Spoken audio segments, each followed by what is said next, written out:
this is interesting because let's get into some of these conspiracy issues. And I really don't know what the answer is on some of these things. When you bring up Columbine or Sandy Hook or the Boston bombing, the alternative media or the so-called truth community have varying opinions on what occurred. Many of them many of them agree that what the mainstream media told us happened at these events didn't happen. Where the controversy is what did happen, which is natural, I guess. Obviously you're going to have of not knowing what didn't happen is easier than knowing what did happen if these situations are being manipulated or concocted in some way. But I've heard a lot of talk, and when some of these other conspiracy theorists or investigators, I guess, entertain theories of complete fakery, they're written off as nuts. You can't do this. Even if it were true, you shouldn't say it because it's going to alienate people. It's going to shut down people. They're not going to hear because it sounds so weird to them, despite the fact that there's evidence of extreme fakery. Would you agree that there's some strange things that are occurring? A good example would be for me, the behavior of the alleged victims, whether it's the happy double amputee, the parent who just lost a daughter, Bobby Parker laughing, coming out, and some of these things are so obvious. Could it be that these situations, the fakery is itself part of the Psy-Op and the obvious nature of it to get the people stirring, debating, and then that reaction is then being observed by the psychological warfare agents? I mean, absolutely. And I've said that in articles and in posts. And I think that when somebody said, well, why would you do that? Well, one reason you might do that is because if you can confuse the possibility in the perception of the mass and the populace as to what even constitutes reality, then you've completely and effectively neutralized the possibility of any resistance or any sort of questioning or investigation in terms of public opinion. So even though we tend to talk about, well, everybody's a zombie, everybody's brainwashed. Well, yeah, but at the same time, if it wasn't, it's crucial that public opinion be controlled, be managed and swayed, or else they wouldn't exert so much time and research and money and manpower into managing it. So my thesis, my suspicion would be that what happens when you create this dust up of smoke and mirrors and layers of deception, layers of almost Psy-Ops within Psy-Ops, what that does is it just completely mystifies the public. So, average Joe is not going to spend most of his time trying to get to the bottom of this. And in my own experience, in terms of actually being on the ground, in terms of investigative journalism, in 2 or 3 different important situations, in the cases that I saw, I was able to get a good picture of the importance of being on the ground. I mean, this is kind of why, reporters, news agencies send reporters to be on the ground, is because there's so much potential for misinformation or deception. So being on the ground in a situation like Sandy Hook, I think would have been crucial to have a much better picture of what's going on, because there's, again, the potential for psychological warfare operations or black operations to be intimately layered with deception and intimately planned is far greater than most people think. So myself, coming from having studied the history of fiction in terms of Psy-Ops and the study of the history of psychological warfare operations from wartime into the Cold War to present, I think if you have in other words, it's more so a question of what most people think is possible. So for most people, they don't even conceive of that as possible. So that's why it's already from the outset, crossed off the spectrum. That's not even considered possible. So you're crazy for even considering that. When you have a background or an understanding of the power and influence of Hollywood, of media, and their intimate relationship with intelligence agencies, it's much more conceivable. And that doesn't necessarily mean that I know for sure all the different details of what happened. But what I'm saying is that it does give me the perspective to say, well, yeah, this kind of stuff happens all the time. I mean, just a couple examples off the top of my head. Well, if you think about, what's that CIA guy's name? Mendez. He has a book called Master of Disguise, and his book is the basis for Argo. Well, we've all seen, I don't believe that the plot that's put forward in Argo is accurate, but it does give an illustration of how wide that kind of a deception can happen. It's sort of a Hollywood psyop, if you will, where they're going to go under the auspices of shooting this B movie. They're going to rescue these Iranian hostages. I personally don't think that's what happened in that situation. I think that there was Iran-Contra money aiding that revolution, but that's a different issue. That's Stephen Dorrell talks about that, and Robert Dreyfuss talks about that. But aside from that issue, that's an example of a guy who writes a book from the CIA who is an expert in these kind of staging these kinds of things. Again, hence his title, Master of Disguise.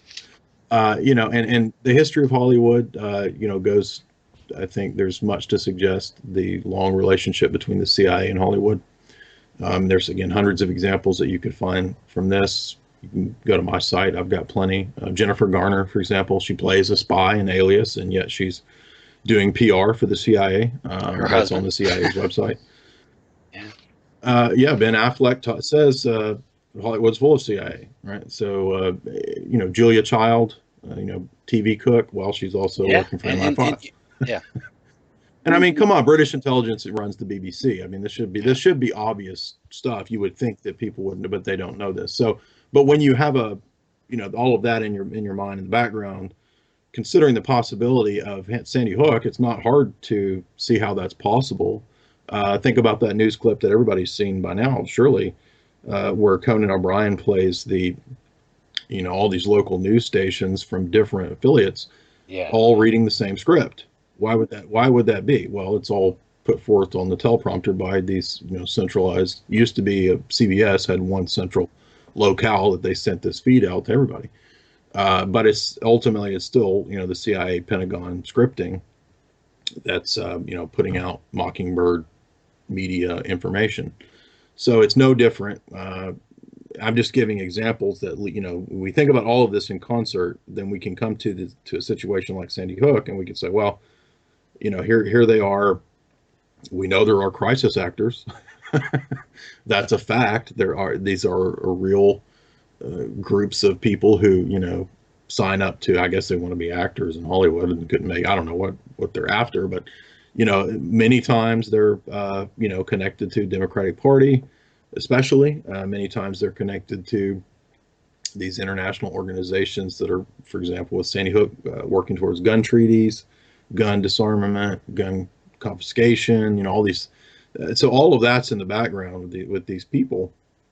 And I've been involved in exposing a national news story where there was an agent provocateur. So I exposed the guy, broke a national news story.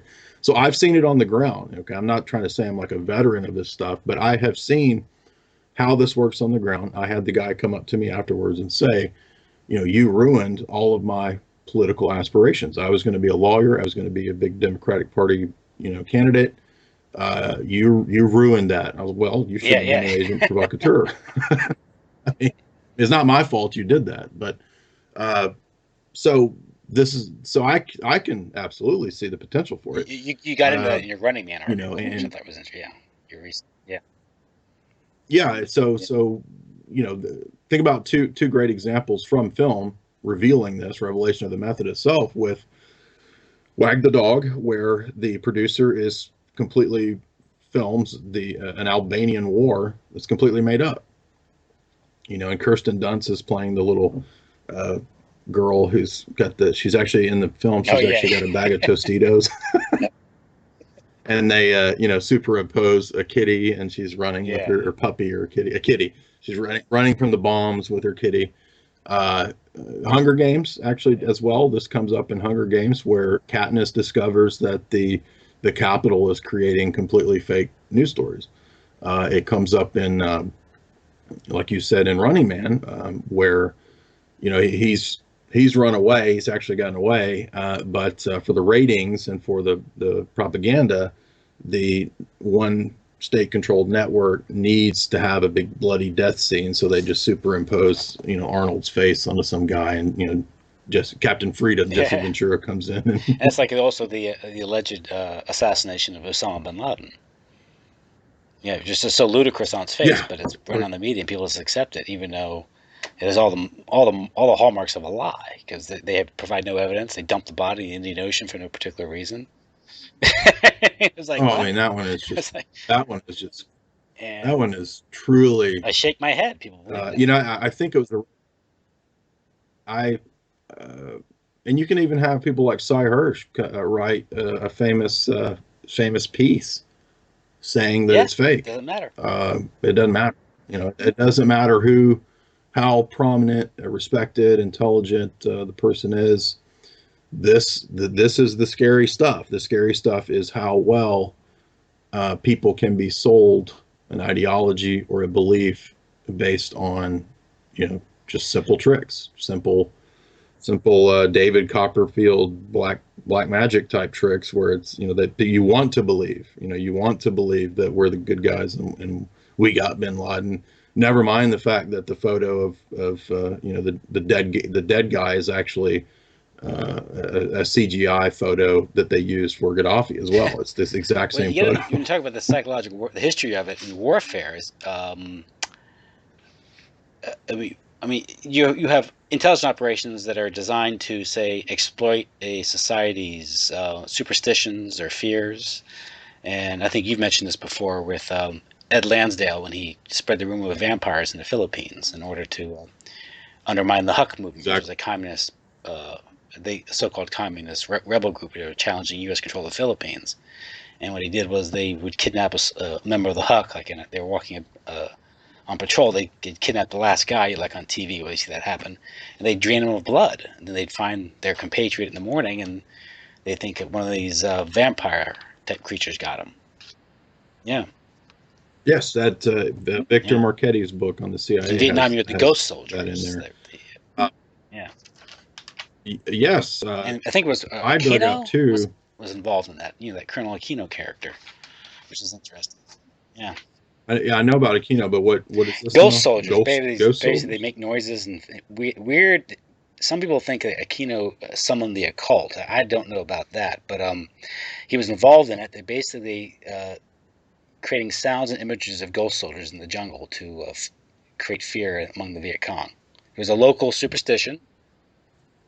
Yeah. Wow. Well, now that's a new one to me. It doesn't surprise me, but that's a new one. I hadn't heard that. Now, I've dug up a neat academic article. This guy's a leftist, probably a communist socialist, but his article is insightful in so far as he goes through an extensive treatment of CIA operations in Chile, Jamaica, and Nicaragua. And what the CIA did there was play on the local Ah, yeah, yeah, yeah. Marian beliefs. Again, this is not to go after Catholics or whatever. It's just to point out that this is a tactic that's used across the board.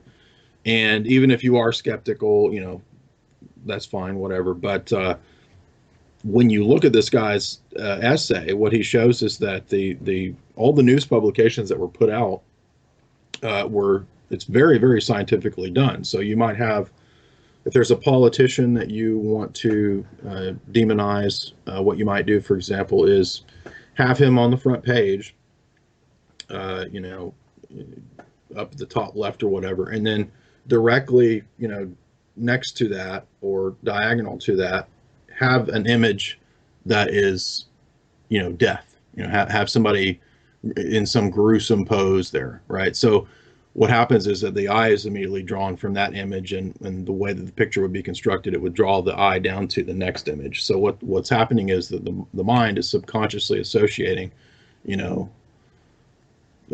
politician, Javier, whoever, with death, right? And so, in other words, all of this is just Yeah. outlined, and that's just one example of how scientifically this is done. But he gives plenty of examples as well of staging Marian apparitions and staging um, different so-called supernatural events, generally speaking, to motivate the populace, the local, playing on the local populace's superstition. So the essay is called where was it? CIA psychological warfare operations in Chile, Nicaragua, and Jamaica. So that's a good one to read, just to get an idea of how it plays out. Let's say the same people who are waging these operations overseas to alter the political environment, say in South America or Southeast Asia, say they wanted to alter the political environment here at home, which I don't think they're. I think they're very concerned with the political situation here at home as well, if not more. They applying those methods, they would try to exploit the fears and so-called superstitions, or things that would affect Americans. What would that be? That would be maybe fear of instability, fear of serial killers. So, yeah, children to go out and play anymore. Children to go out and play and deal with one another and develop those skills, they're going to be less likely to be independent thinkers, and they're going to be antisocial. They're going to go on video games and become gamers and be more manipulatable, right? I mean, right. That's where it's so chilling, because you're like, I mean, it's hard to believe that actually people think this way. But again, your average common man's only ambition is to live a quiet life. They can't fathom trying to manipulate society this way, So, yeah. Yeah, they can't fathom that there would be classes of people that even I mean, that's just so far out of their way of thinking that it doesn't even enter into the realm of possibility. So absolutely. And the various think tanks and psychiatric associations, these institutions, the Pentagon, DOD, where people are well paid to think this way. Well, yeah. I mean, let's just take one of the MK Ultra doctors, Jose Delgado, has a book called Mind Control. And it's still people. I mean, that's just one example. I think you're talking about a Hollywood movie, as if it doesn't exist, as if advertising isn't one level of mind control. Right. Oh, absolutely. I mean, the whole rise of advertising is concurrent with the rise of really scientific psychological warfare, especially after out of World War II. There's an excellent book. It's one of the classics of psychological warfare that comes out of World War II, where it's an analysis of Nazi propaganda and Allied propaganda. What is it? It's a guy's name starts with L. Landis or Lansdale, is it?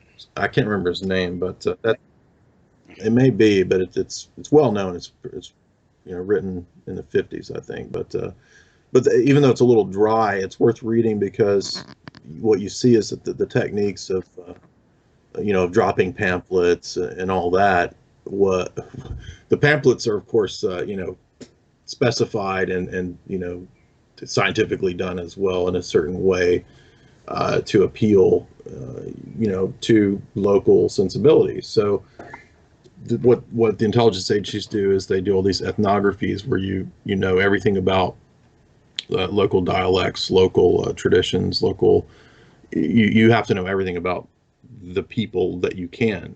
I have some old 70s CIA manuals and textbooks that were actually used at Langley and of course declassified now, but they're excellent to read for getting an understanding of how this still goes on, because you have to know everything you can. So you need to know, even to the point of like how people linguistically have different ways of saying things, and so that will factor into the propaganda that you're going to use, because you can't just write out a paragraph of English and try to propagandize some villager somewhere using. It's got to be tailored and specified to that niche. And so exactly, and that's exactly what these think tanks do and foundations with their policy papers and strategies that go after these different niches. So the targeted message to feminists has got to be one way. The targeted message to blacks and people in low income areas has got to be a certain way. And it's all completely scientifically done, and it's completely. I mean, Rand is always, of course, the best example for this, or because Rand is who, really transitioned us to a consumerist society out of a, industrial production-based society into a, debt-based consuming society, based on their strategies and plans. So, that can't get any. I mean, you can't get any clearer once than you get that people one. consuming and And by following that carrot, it's easy to control them. You can, so. And which is what exactly. I want to bring up and to get your thoughts on this, because as I listen, I'm kind of I'm kind of a synthesizer of these various ideas, and I take in a lot of various opinions on these things, particularly on the conspiracy angle regarding these incidences, like Sandy Hook and all that. Right. Yeah, because I'm not a witness. I wasn't there, and so I didn't witness these things. So I'm as blind as anyone else, really, and dependent on anyone else's information that comes in. And I'm mindful of that. So I'm skeptical. I realize there can be some false leads, cognitive infiltrators, and things like that. But there's still a lot of acrimony within the so-called truth community in these things, because again, I was listening to a podcast recently. They were talking about CIA in the movies. And the host of the podcast, who I like, well, actually, I'll say his name's Tom Secker. I like him. His analysis is very interesting. He comes out of the UK, and he has this thing called CIA in the movies.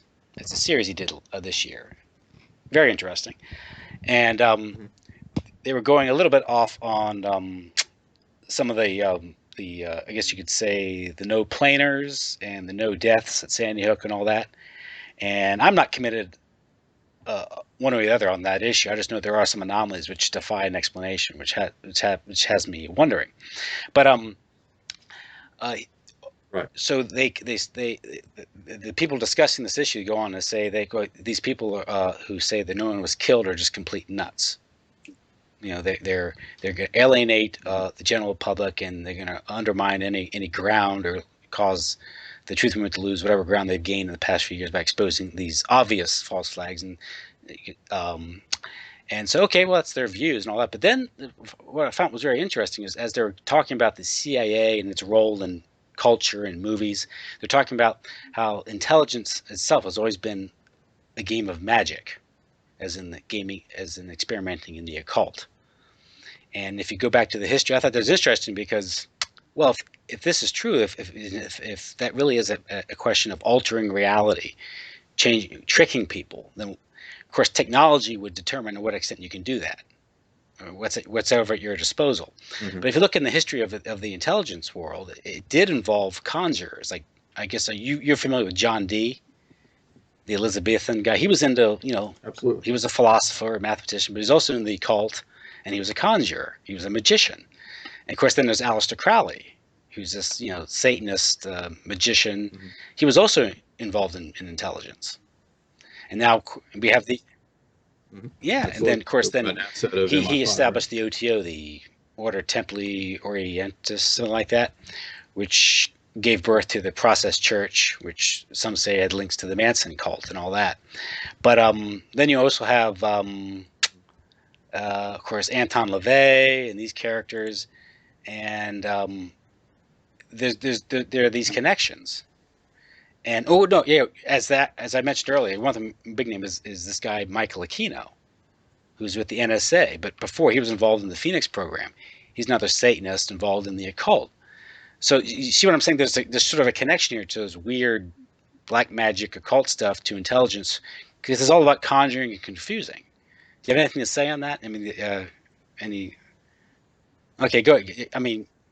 Oh, absolutely. I mean, yeah. There's no doubt in my mind that that's 100% connected, because, like we said last time when we were talking, there's a you're essentially trafficking in secrets, and so secret information has direct connect to the type of things that intelligence agencies are doing, as well as what so-called occultists are doing. So, in regards to, say, Crowley, it's interesting that he says it's Liber something. I forget the exact title of the work. I've quoted it in a few articles, but he says, in this book it is spoken of Sephiroth and the paths of spirits and conjurations gods, spheres, and planes, many other things that may or may not exist. It's really immaterial whether these exist or not, because by doing these things, certain results will follow. Students are most earnestly warned against attributing objective reality to any of this. And that's important because and even Aquino says this, what's really going on here is more so the management of perception. And so if you can think about, Katy Perry at the Super Bowl, there's all these dumb internet articles talking about,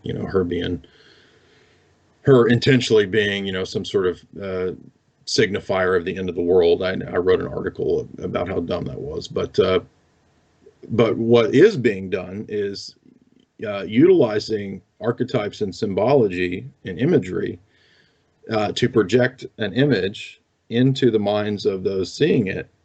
And if you can, regardless of whether she's obviously not a goddess, but if you can make her appear to be, or if you can have the perception of the mass audience treat her as if she were, then that's pretty much the same thing, at least from the vantage point of perception. So that's all Black Ops and psychological warfare is, and that's really what the Black Magician is doing. He's doing the same thing. He's distracting you and getting you to believe based on the illusion, and most of the time people are willing to and desiring to believe in some sort of deception or illusion because it's easier and it's fun to think that you've got these powers or he's got these powers or whatever. So I view it more so as perception management, and that's how it relates to black magic in terms of stage magic. It's essentially the same thing, and that's what psych warfare is. It's defeating the opponent mentally. And there's the famous quote of Sun Tzu that most of warfare is fought in mentally, not on the battle. So if you can defeat your opponent in terms of his mind, then you don't even need to waste your troops. So all the way back to John Dee. I think John Dee was a con man, as were many of the so-called occultists. But being a con man does not necessarily negate their importance, because they were at least able to con quite a few people, especially if you could con a king or a queen into thinking that you had the power to transmute base metals into gold. Well, then you had your use at court. So, by the way, all of this is in. I don't know if you watch Game of Thrones, but it's fascinating because all of this is in Game of Thrones. You have all the same kind of trickery, court deception, alchemists, scamming people, and different geopolitical strategies and so forth, spies, all going on in that fiction show. So everybody can watch Game of Thrones and figure out what's going on, but they can't figure out what's going on in the real world. And that ultimately, I think, that's the place of Hollywood. That's the place of, that's why Hollywood is a magical entity, is because it exists to control the perception, to manage perception, and to create the fictional narratives that speak not just to our conscious mind, but also and to our subconscious. And there was a liaison office of the CIA to Hollywood, and same with the DOD, and yeah.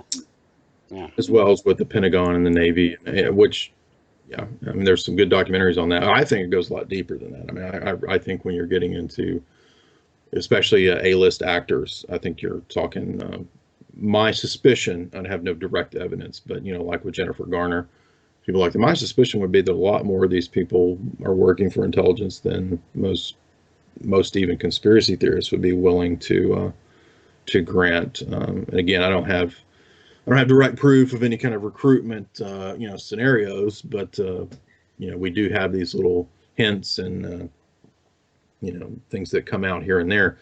I thought it was odd that you mentioned it was Dave McGowan was on another podcast where he mentioned Bradley Cooper playing Chris Kyle, and Bradley Cooper being seen in those photo ops with the apparent troop crisis actor from the Boston bombing situation. I've seen that. Yeah. Well, I find it odd that Bradley Cooper in Alias, also with Jennifer Garner, in the show's narrative, he's a journalist who gets recruited into the CIA. It's now, just I a don't show. know, or I don't have any proof that he is. Right, but I do. I mean, there's just too many instances of film narratives having predictive programming and things like that to take it as coincidence. I mean, I've just seen, as a student of film, I've just seen it so many times that it just can't be happening. And especially studying Bond and all the Bond films. I mean, those are just packed with stuff. When he goes through the moon landing, it's all over. Thing, that was funny. Diamonds Are Forever. That is funny, and Diamonds Are Forever. Yeah, I mean, there's, you can, for example, in On Her Majesty's Secret Service, there's a little neat nugget that I noticed where, in the book, Blofeld's plan is to use atmospheric spraying and biowarfare and vaccines under the cover of mind control projects, where he's studying all these girls for allergies. What he's actually doing is brainwashing them, and he's going to set up these. He's setting up an inoculation operation to inoculate all of Britain as a biowarfare attack. Right now, to me, that's odd that's what's going on. And if I recall, the novel doesn't mention the vaccines, but in the film narrative, they stuck in Blofeld explicitly saying, "I'm going to do it through vaccines, Mr. Bond." So you see all kinds of things like this that after you see hundreds of them, it's just at a certain point, it's like, well, come on, this can't be accidental. And I think it's sprinkled all throughout film as a way to condition the populace. The most obvious reason to condition people to accept it. So even though they may not consciously be aware 10 years later that they saw it, it's still stored in their memory somewhere in that subconscious, sitting there, that in the future you're going to be doing this. In the future there's going to be terrorists everywhere. In the future there's going to be this. But that would go with your I think your thesis regarding the Bond genre, or the Bond series of films, is that it's projection, whereas Spectre and Blofeld are actually, they're the ones carrying out the Anglo-American agenda. Yeah, it's kind of like really. Oh, absolutely. Yeah. And really to seal the deal on that one is that when you read about Fleming himself, I mean, he was high-level naval Psy-Ops, so he was not just a low-level naval officer. He was actually doing pretty heavy-duty Allied Psy-Ops work. After the war, many of the people that went on to head CBS and NBC, Sign-Off, William Perley, they were all Psy-Op guys from the wartime Psy-Op guys. Yeah, even David Rockefeller spent a good bit of time when he was young. Yeah, so doing that was their thing, and of course the broadcast corporations developed out of the government, and with the licensing and all that, they're always in bed with the government. And of course that much was admitted with in the 70s with Colby, when he said that they had 400 of the top journalists on the payroll, and just recently we've had the West German, the German reporter admit that too. Yeah, I can't. Udo or whatever his name was. Yeah, that he was and that they're on the payroll. I know you're talking about. Yeah. You take that into consideration, that to the extent that the media is the mockingbird media, that events could be faked, and the infrastructure is there, the people are in place, the methods of control, it's all there. And so to suggest that it's a possibility, I don't think is too far of a stretch. Well, let's not forget the greatest hits of fake news from CNN. I mean, we think back to that clip that everybody's seen of the Gulf War. How can you watch that and believe anything? And there have been some, right? There have been some gems of late as well. With, I don't remember his guy, but he's supposed to be reporting from some. Yeah, I saw some sea somewhere, and he's bouncing on the. And it's just completely a green screen. It's I mean, it's not even I remember when the Sand Hurricane broke. They this is the level of fake. And this example is being lazy, but of course you had this scene of police rushing into the school. And of course it was a school, but it was another school, and it was a drill occurring some 50 miles away, and they're passing off as the Sandy Hook thing. And like, okay, so they've done that, and then you also had the incident. Of course, you mentioned the Gulf War incident, but you also, for what incident I was about to think of, another incident is complete fakery. But you've incident, where they're just, they're not there, or they're where they claim to be, or some girl's saying that she's in flood water, and some guy walks behind her,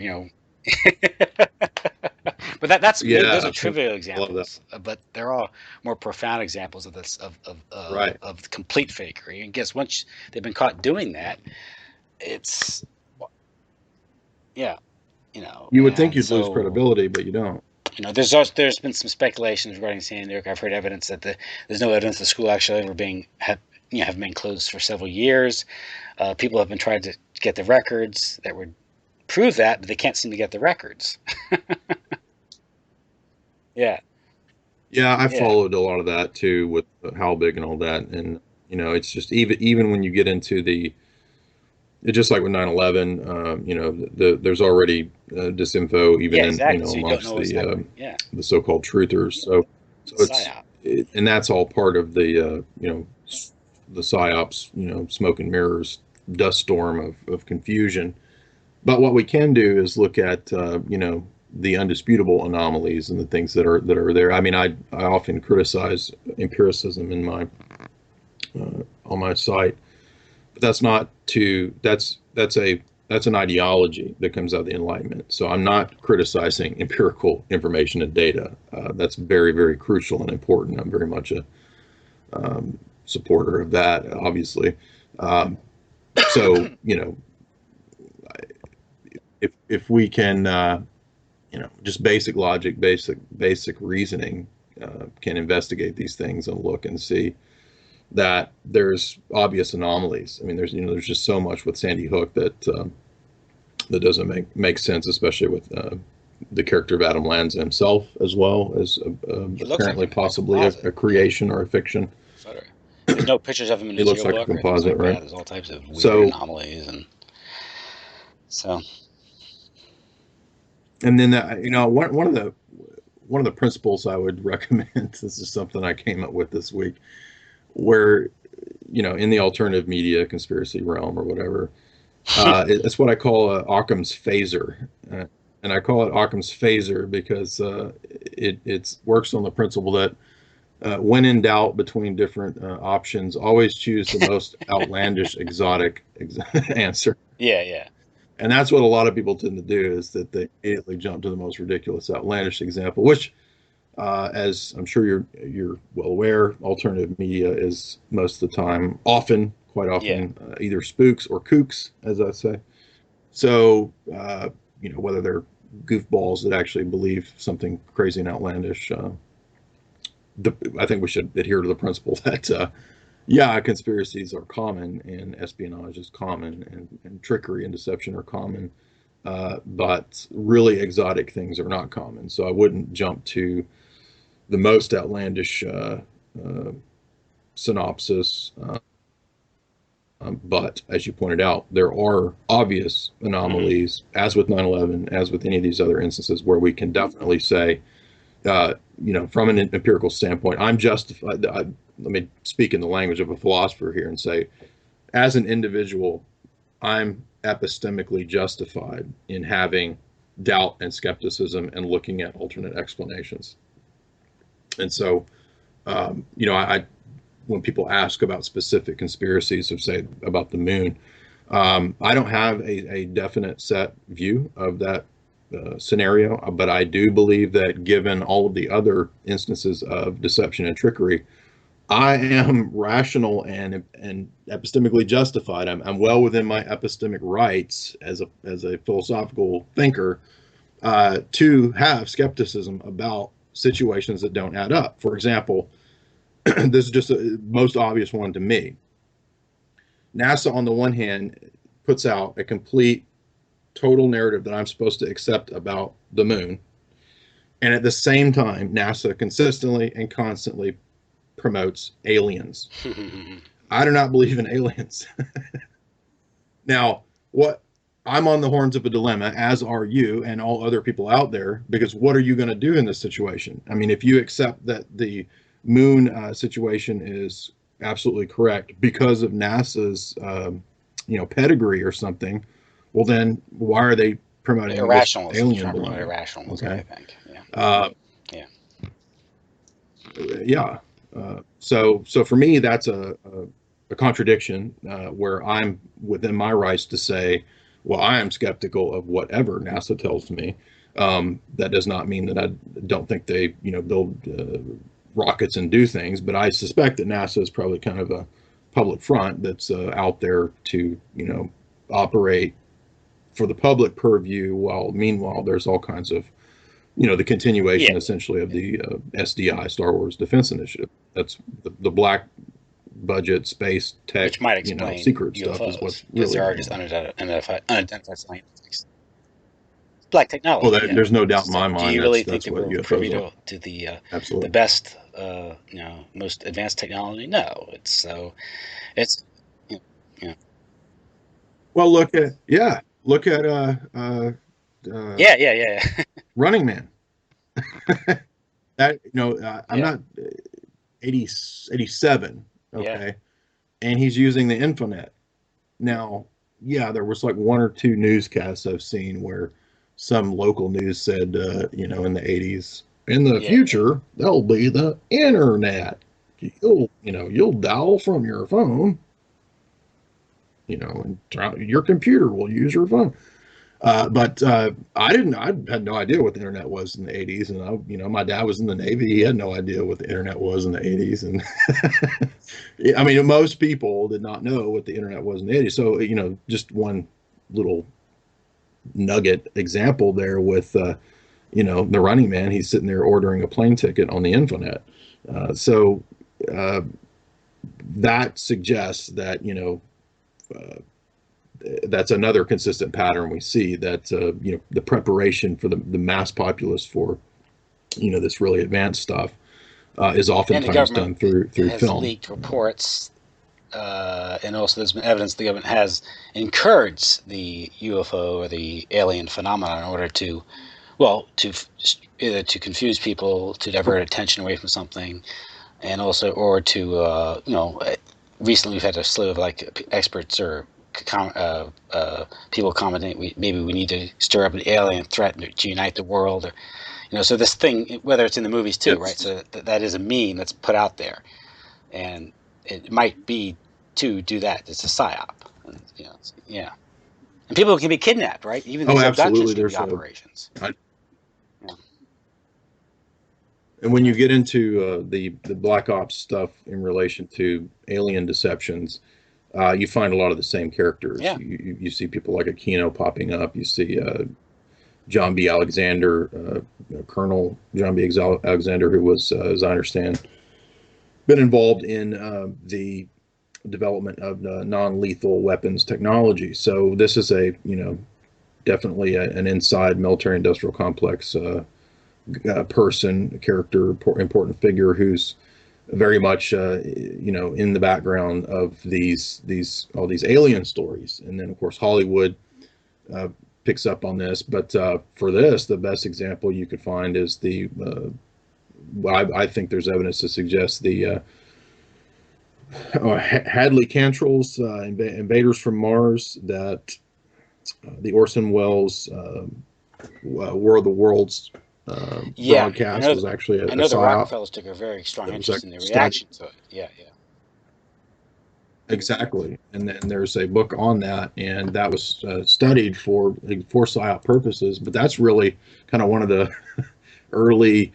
Uh, I mean, there it is, right there. There's a psyop of alien BS, and people fall for it. So the alien cover has a lot of different uses, but it's utilized for new age religion stuff with Raelians and people like that. These different UN type groups and UN new agey type stuff, and yeah, what was it a few months ago?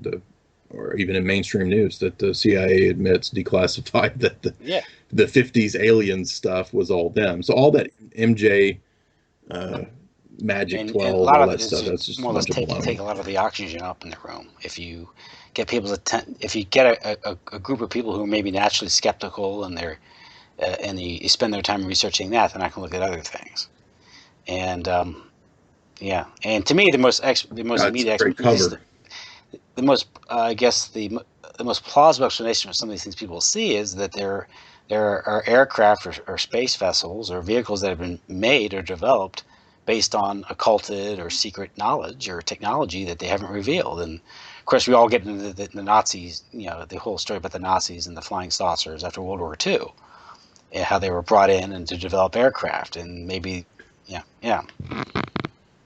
Well, yeah, I yeah, think that's a pretty, yeah, there you go. And that one's a pretty yeah, no-brainer there. That if yeah. the Nazis are working on Foo Fighters in these, frisbee-shaped craft, and then in paperclip they come here and they go to Britain and they go to Roswell the Soviet 47, right, Union right as after the well. war. So, yeah, Well then, yeah, uh, that's what's going on. I mean, it should be a no-brainer in my mind. But as to there being secret tech, that is a different question. I think that's absolutely true.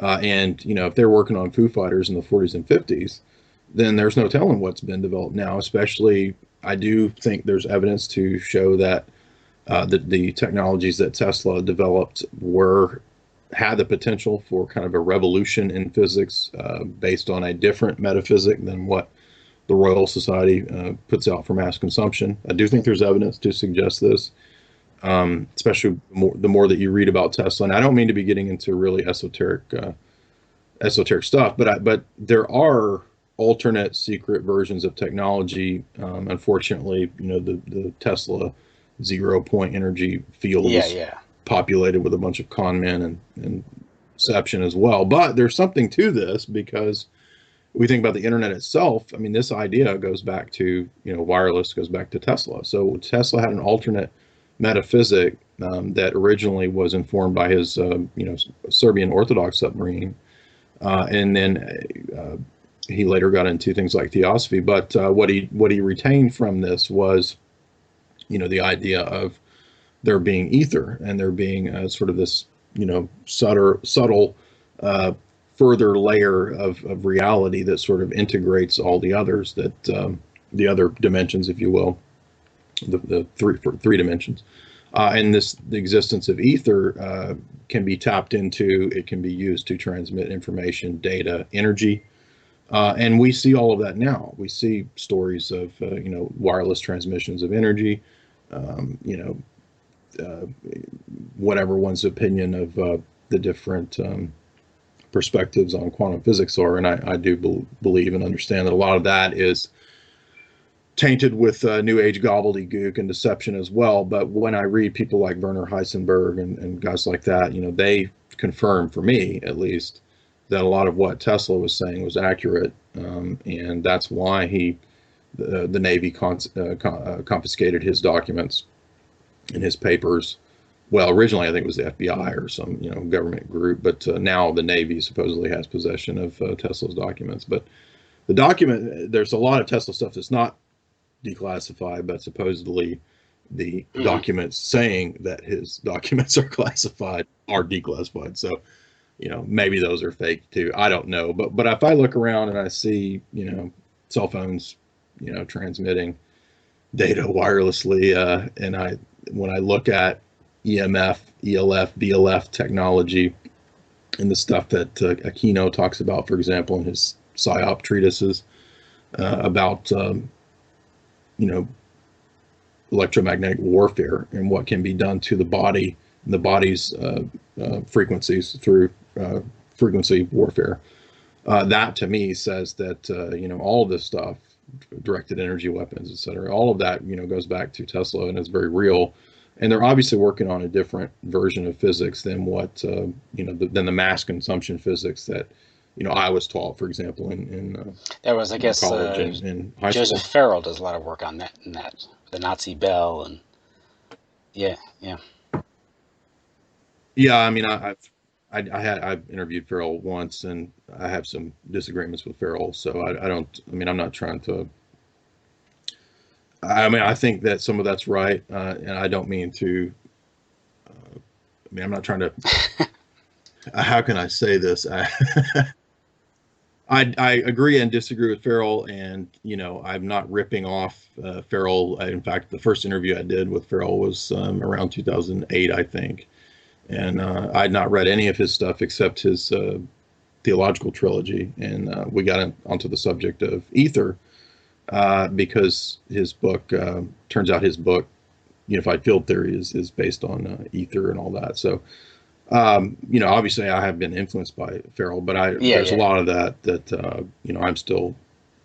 I'm very skeptical of. The Giza Death Star. I don't think the pyramids were. Yeah, that kind of gets me. I don't think the pyramids. His international Nazi stuff is interesting because I think there's a lot to that. That explains the post-war world. So. Exactly, and I do think. Yeah, and I think that there has to be. Just from my own research of Platonism and the history of metaphysics, I spent most of my 20s studying ancient and medieval metaphysics and theology. So it's not a subject that I'm new to, and I definitely think that there's a suppressed, and I don't mean in a New Age sense, but there is a suppressed version of metaphysics and teaching about the natural world, especially, that we're not given, and we're given a an atomistic Newtonian 300-year-old approach to these questions that is completely outdated. And so my view is that the technology that DARPA is doing, the stuff that's probably 30 years ahead of us, as that we know about, is based on all that.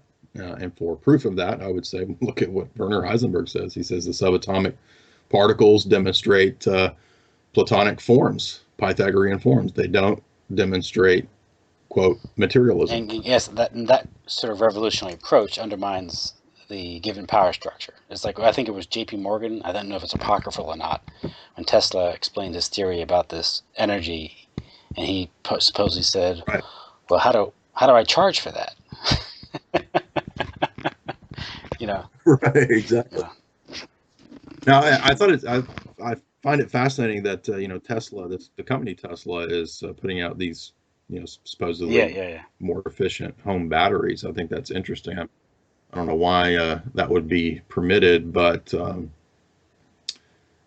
don't know. I mean, well, if Tesla's right, then or if the legends about free energy and all that are right, then that would mean that has to be completely controlled. So you can't.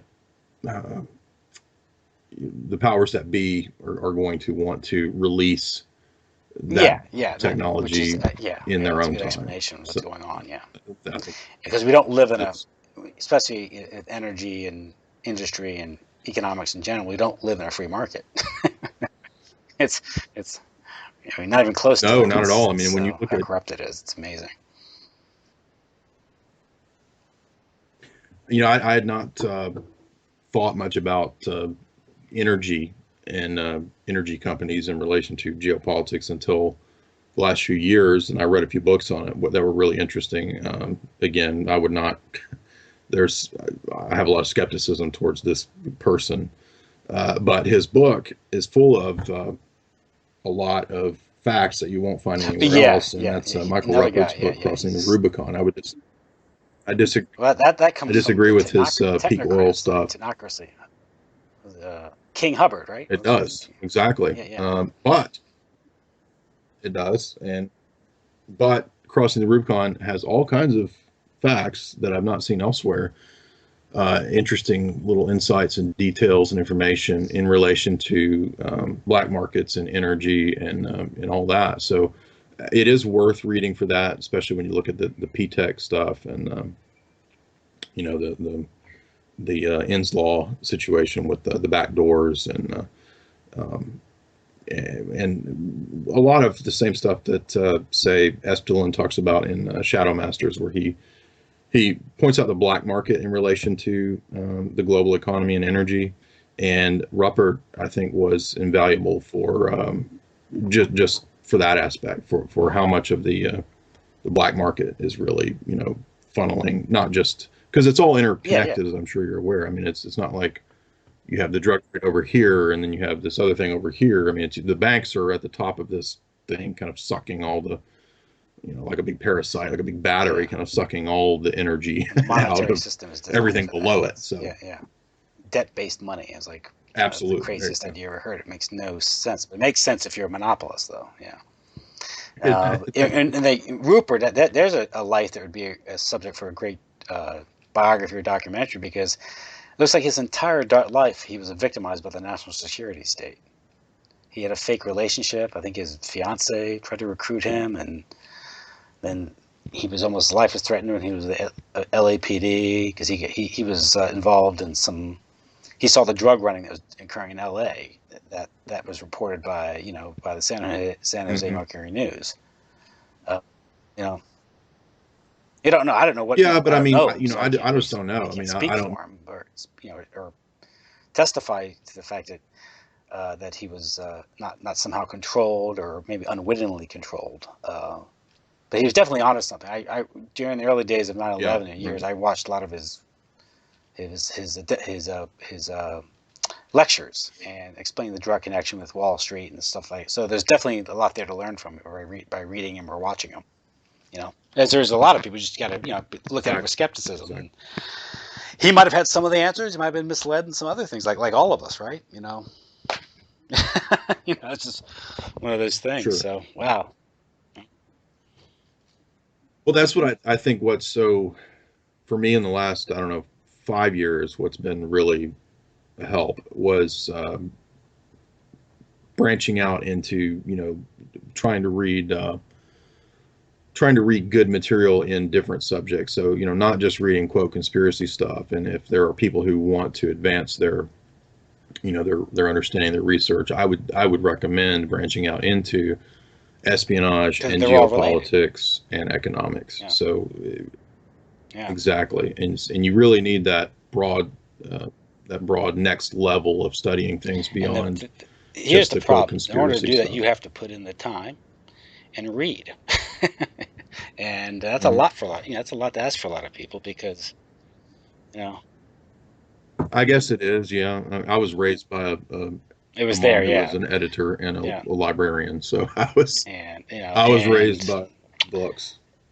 that's the problem. Again, but then again, there's ways you can get. There's other medium you can use. I mean, YouTube has been good for that, and so if it can draw someone's interest and make them want to read about something, then that works. But reading differently, because you definitely take in the most information. It's the higher order of thinking and mental ability when you're reading, and so you really have to read. And it's kind of you're Right. alone with your book, Absolutely. and you and the author are engaging in a dialogue, and it's nothing like it. And that's why they're trying to just. Exactly. That's why you have Common Core. You want to destroy reading. you know. Absolutely. Oh, totally.